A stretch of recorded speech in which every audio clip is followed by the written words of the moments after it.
I need to write this down. Maybe someone will believe me. Maybe someone can help. Or at least if I disappear, there'll be a record of what happened to me. My name is Michael Brennan. I'm 42 years old, and until a few months ago, I was living a pretty normal life in Charleston, West Virginia. I had a decent job in IT at a big tech company, a small apartment, and a cat named Pixel. Nothing exciting, but it was stable. Then I stumbled across some files I shouldn't have seen. I won't bore you with the details, but let's just say the company was doing some seriously shady stuff with user data. The kind of thing that could ruin lives if it got out. I couldn't just let it slide, you know. So I did what I thought was right. I blew the whistle. Big mistake. Within a week, I was fired. Not just fired, blacklisted. Suddenly, no tech company in the state would touch me. My savings dwindled, and I started falling behind on rent. I was desperate, scanning job boards for anything that would pay the bills. That's when I saw the ad. Night receptionist needed, Whispering Pines Motel, Fville, West Virginia. $50 per hour, 11 p.m. to 7 a.m. shift. No experience necessary. Immediate start. It seemed too good to be true, but I was in no position to be picky. I called the number, and a gruff voice told me to come in that night for an interview. No resume needed. The drive to Fville took about an hour. The sun was setting as I pulled up to Whispering Pines Motel. It was one of those old-school L-shaped motels you see in movies, 2 stories of rooms arranged around a central parking lot. The neon sign flickered weakly, half the letters burnt out. I parked and headed to the office. A bell jingled as I pushed open the door. The place smelled of stale cigarettes and cheap air freshener. Behind the desk sat an old man, his face a maze of wrinkles. He didn't look up from his newspaper. "Help you?" he grunted. Yeah. I'm Michael Brennan. I called about the night receptionist job." He folded his paper and fixed me with a piercing stare. "You sure you want it?" I blinked, thrown off. "Yes, that's why I'm here." He nodded slowly. "All right then. You start tonight. 11 to 7. $50 an hour. Cash.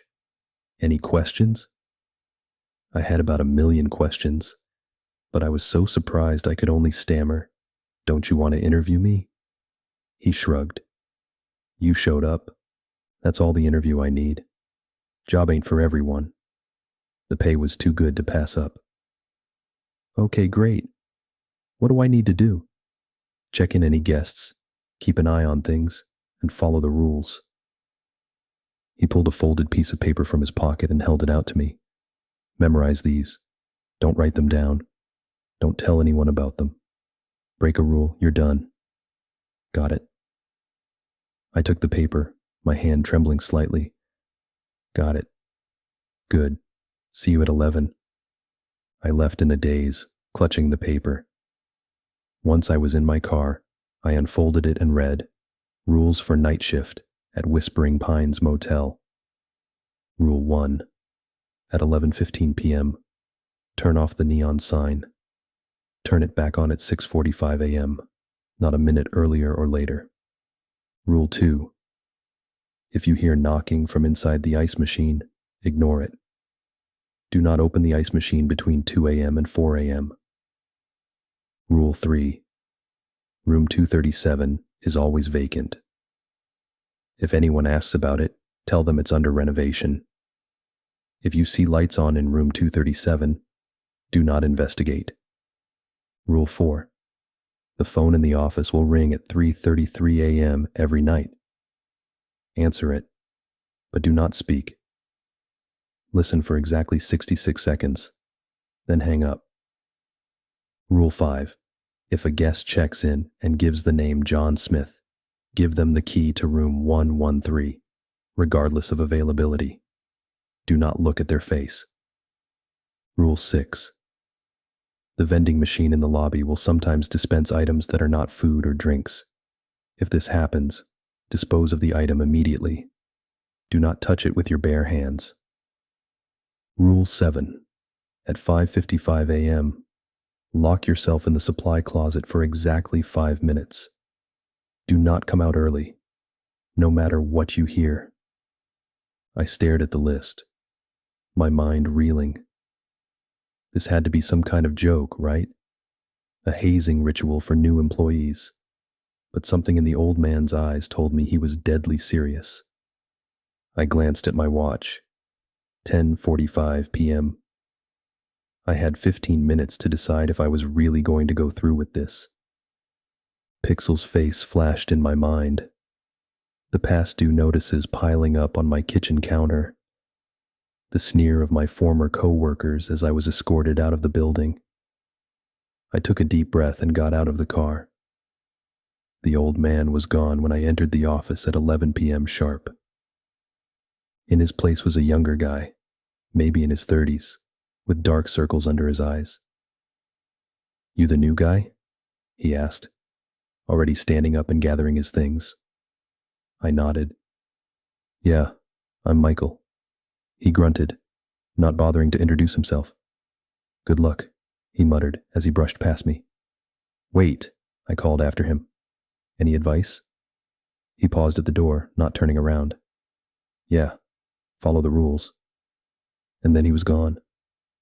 I settled into the chair behind the desk, my heart pounding. The rules were burned into my brain. I checked my watch obsessively as 11:15 approached. At exactly 11:15, I went outside and flipped the switch on the neon sign. The parking lot was plunged into darkness, save for a few dim lamps near the room doors. As my eyes adjusted, I could have sworn I saw something move in the shadows near room 237, but when I looked directly at it, there was nothing there. Back in the office, I tried to distract myself by exploring. There wasn't much to see. A small bathroom, a supply closet, and a back room with a cot and a mini fridge. I assumed this was for the night receptionist to use on breaks, though the thought of sleeping here made my skin crawl. At 1:30 a.m., a car pulled into the lot. My first customers. It was a couple in their mid-20s, giggling and hanging on each other, probably looking for a place to hook up away from roommates or parents. "Welcome to Whispering Pines," I said, plastering on a smile. "How can I help you?" The guy leaned on the counter, grinning. "Yeah, we need a room for the night. Something with a view, you know?" He winked exaggeratedly. I forced a chuckle. "Sure thing. I've got a room on the second floor that should work." I grabbed a key from the pegboard behind me. "Room 215. It'll be $65 for the night." As I was processing their payment, the girl frowned, looking around. "This place is kind of creepy, babe. Maybe we should go somewhere else." My breath caught in my throat. "Please don't leave," I thought desperately. "I need this job." The guy laughed. "Ah, come on. It's got character. Besides, I'm sure it looks better in the daylight, right?" He looked at me expectantly. "Oh, absolutely," I lied smoothly. "The view of the mountains in the morning is breathtaking. You'll love it." That seemed to satisfy them, and they headed off to their room. I let out a sigh of relief. One normal interaction down. Maybe this wouldn't be so bad. I spoke too soon. At 2:17 a.m., I heard it. A soft thumping sound coming from the lobby. I froze, my blood turning to ice. The ice machine. It was gentle at first, like someone tapping politely. Then it grew louder, more insistent. I gripped the arms of my chair, my knuckles turning white. Every instinct screamed at me to run, to get as far away from that sound as possible. But the rules echoed in my head. Do not open the ice machine between 2 a.m. and 4 a.m. The thumping continued, growing more frantic. It sounded less like knocking now, and more like something was trying to claw its way out. I could hear a muffled voice, too distorted to make out words, but unmistakably filled with desperation. I clamped my hands over my ears, squeezing my eyes shut. "It's not real," I muttered to myself. "It's not real. It's not real. It's not real." After what felt like hours, but was probably only minutes, the noise stopped. The sudden silence was almost as unnerving as the thumping had been. I slowly lowered my hands, my ears ringing in the quiet. My shirt was soaked with sweat. I checked my watch. 2:43 a.m. The ice machine would be active for another hour and 17 minutes. I needed a distraction. I turned to the ancient computer on the desk, hoping to lose myself in mindless internet browsing. But as I jiggled the mouse, I realized the screen wasn't just dark. It was cracked, a spiderweb of fractures spreading from the center. That's when I noticed the smear of something dark and sticky on the keyboard. I leaned closer, my curiosity overpowering my fear. For a moment, it looked like blood, but older, congealed. I recoiled, my stomach churning. The phone rang, making me jump. I glanced at my watch. 3:33 a.m. Exactly. With a trembling hand, I picked up the receiver. Remember the rule. Listen for 66 seconds. Do not speak. I pressed the phone to my ear. At first, there was only static. Then slowly I began to make out sounds beneath the white noise. Whispers, too faint to understand. The static faded, replaced by what sounded like footsteps on creaky floorboards. A door opening. Then a voice, crystal clear, as if the speaker was standing right next to me. "We've been waiting for you, Michael." I bit my tongue to keep from crying out. How did they know my name? The voice continued, low and menacing. "Did you really think you could escape? That you could just forget? Oh, Michael, you have so much to remember." The line went dead. I slammed the phone down, my heart racing. What the hell was going on? How could they possibly know who I was? I ran to the bathroom and splashed cold water on my face, trying to calm down. When I looked up at the mirror, I froze. Written in the steam that shouldn't have been there in this ice-cold room, were 2 words. "Remember Michael." I stumbled back to the desk, my mind reeling. This had to be some kind of elaborate prank, right? A way to haze the new guy. But deep down, I knew that wasn't true. There was something very, very wrong with this place. The rest of the night passed in a blur of terror and confusion. At 4:30 a.m., a man checked in, giving the name John Smith. I felt my blood run cold as I remembered the rule. With shaking hands, I gave him the key to room 113, careful to keep my eyes lowered. As he walked away, I caught a glimpse of his reflection in the window. Where his face should have been was just smooth, featureless skin. At 5:30 a.m., I heard a clunk from the vending machine. Curious despite my fear, I went to investigate. There in the dispenser tray was a small ornate box. It looked ancient, covered in strange symbols I didn't recognize. I remembered the rule about not touching strange items with my bare hands. Using a pen, I carefully pushed the box into a plastic bag. As soon as it was sealed, the bag began to smoke, the plastic melting away. I dropped it with a yelp and ran back to the office. Finally, mercifully, 5:55 a.m. arrived. I all but sprinted to the supply closet, locking myself inside just as my watch ticked over to 5:55. For 4 minutes and 30 seconds, nothing happened. I started to relax, thinking maybe this rule was just paranoia.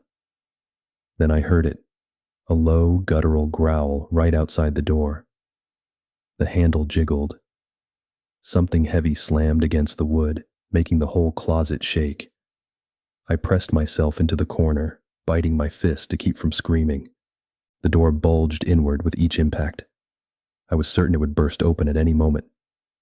I squeezed my eyes shut, silently begging my watch to move faster. And then silence. I cracked one eye open. 6 a.m. Exactly. With legs like jelly, I stumbled out of the closet. The hallway was empty. There was no sign of whatever had been trying to get in. At 6:45 a.m., I turned the neon sign back on. I've never been so happy to see the sun rising. The old man from last night walked in at 7 a.m. sharp.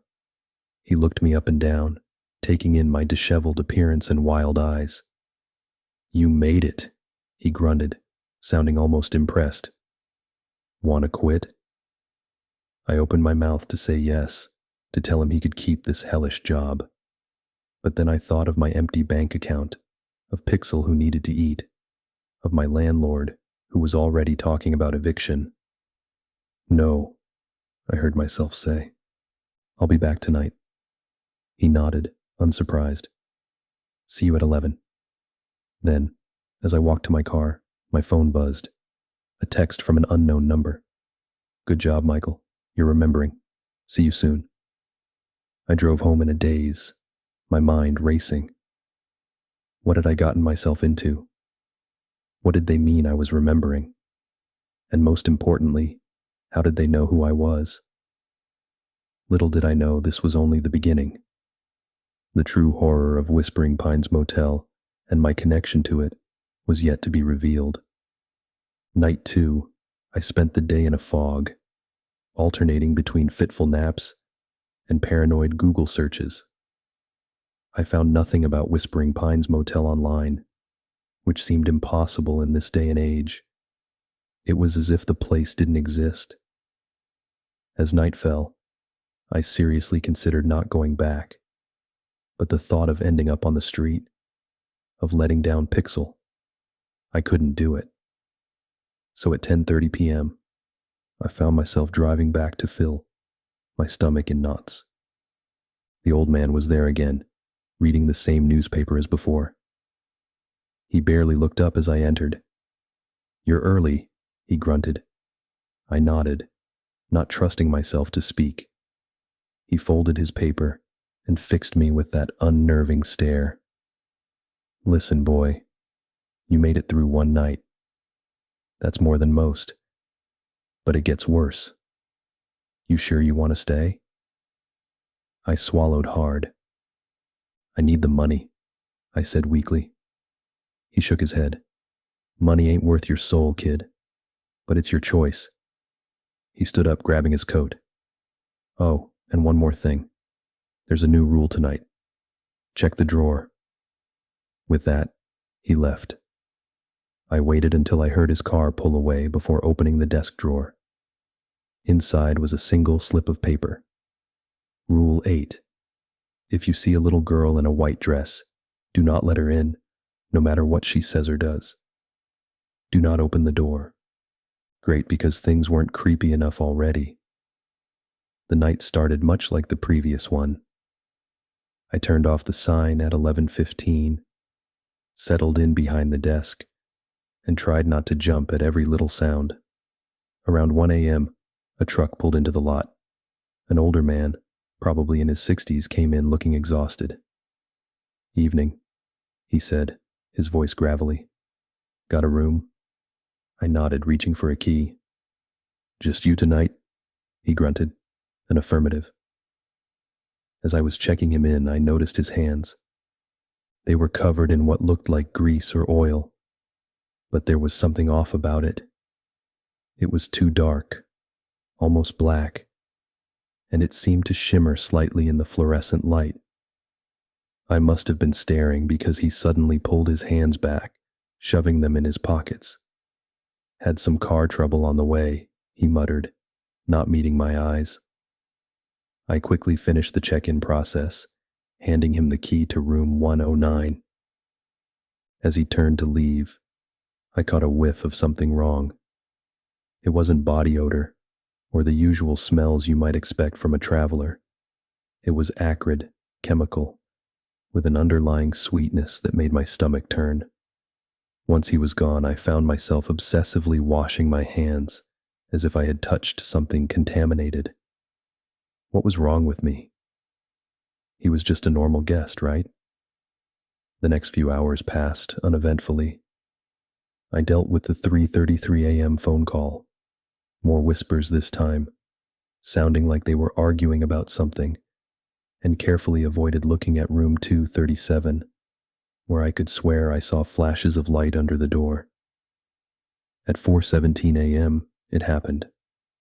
I was idly flipping through an ancient magazine when I heard it. A soft tapping on the office door. I froze, the magazine slipping from my suddenly numb fingers. The tapping came again, more insistent this time. Slowly, I turned towards the door. There, peering through the glass, was a little girl in a white dress. My breath caught in my throat. She looked so real, so normal. Her dark hair was neatly braided, and she clutched a worn teddy bear to her chest. "Please," she called, her voice muffled through the glass. "Please let me in. I'm lost. I'm scared." I gripped the arms of my chair, my knuckles turning white. The rule echoed in my head. Do not let her in, no matter what she says or does.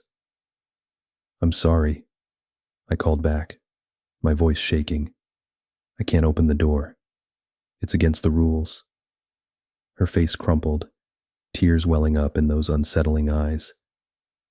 "But I'm cold, and there's something out here. Something bad. Please, mister, please help me." Every instinct screamed at me to help her.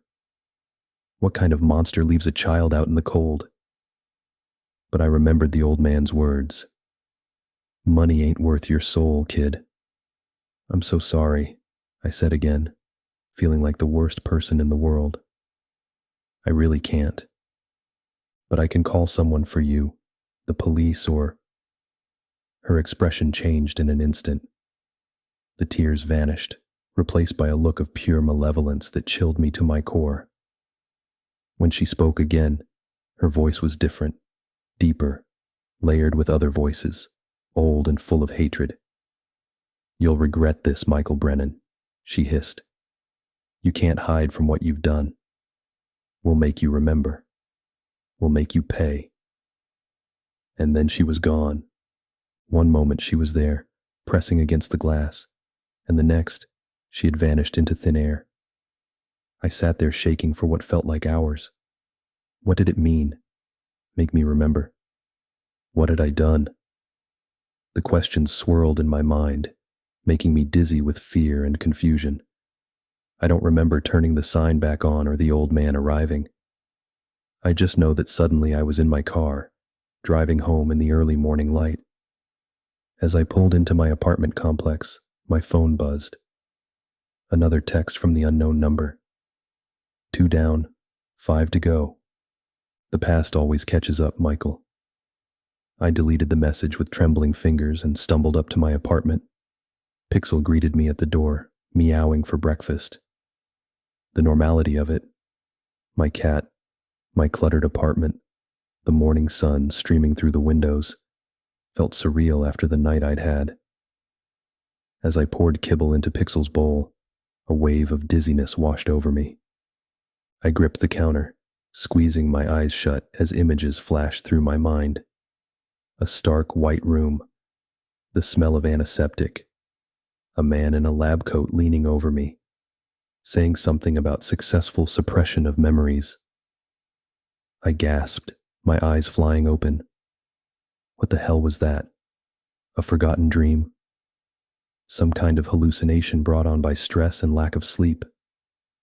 But deep down, I knew it was something more. Something I had forgotten or been made to forget. I sank to the floor, my back against the cabinets. Pixel rubbed against my leg, purring, oblivious to my internal turmoil. I absent-mindedly stroked her fur, trying to make sense of everything. One thing was becoming clear.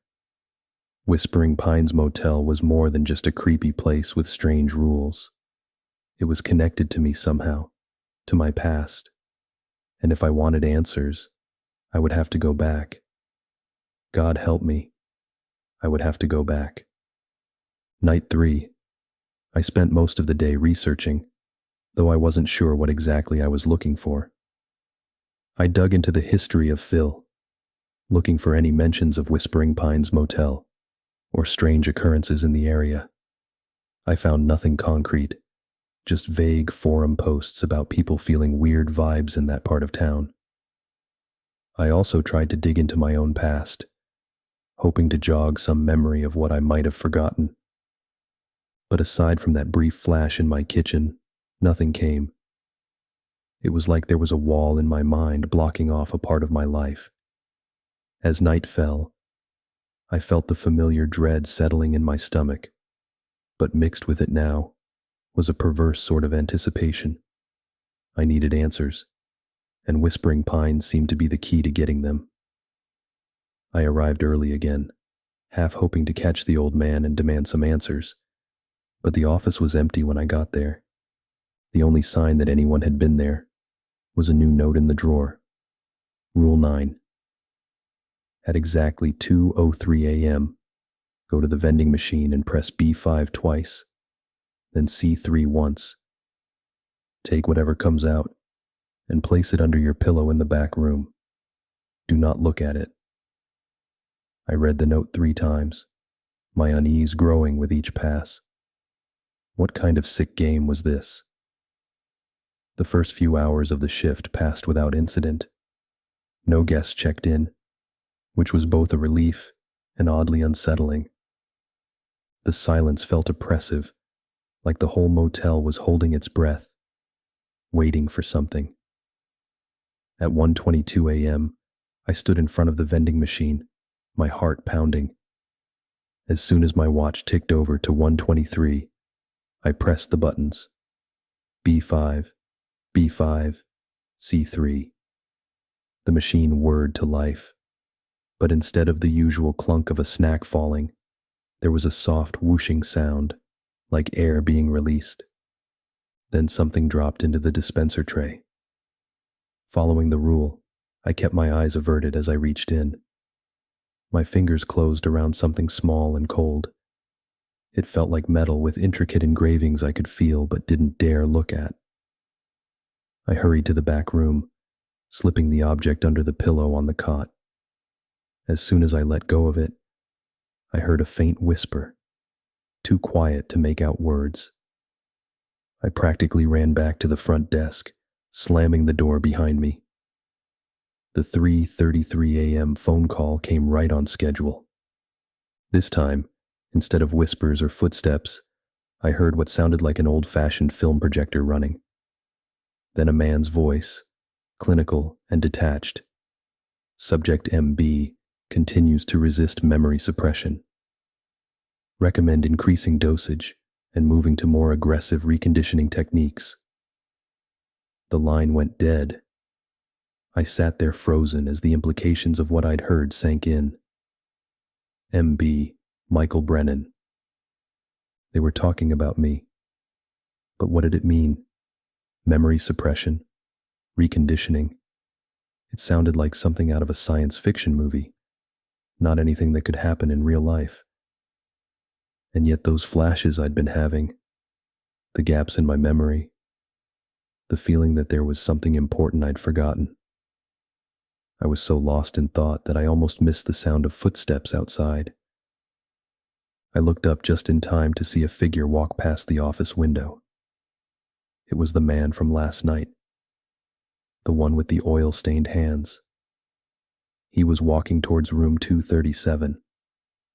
I knew I should ignore it. The rules were clear about not investigating that room, but my curiosity and growing desperation for answers overrode my caution. I slipped out of the office, following at a distance. The man stopped in front of room 237, pulling something from his pocket. It looked like a key, but not like any I'd seen before. It was long and oddly shaped, more like a mechanical tool than a normal room key. He inserted it into the lock, and I heard a series of clicks and whirs, like tumblers falling into place. The door swung open, and warm golden light spilled out. I crept closer, trying to get a glimpse inside. What I saw made no sense. The room beyond the door was massive, far larger than should have been possible given the size of the motel. It looked like some kind of laboratory, with banks of computers and strange pulsing machines lining the walls.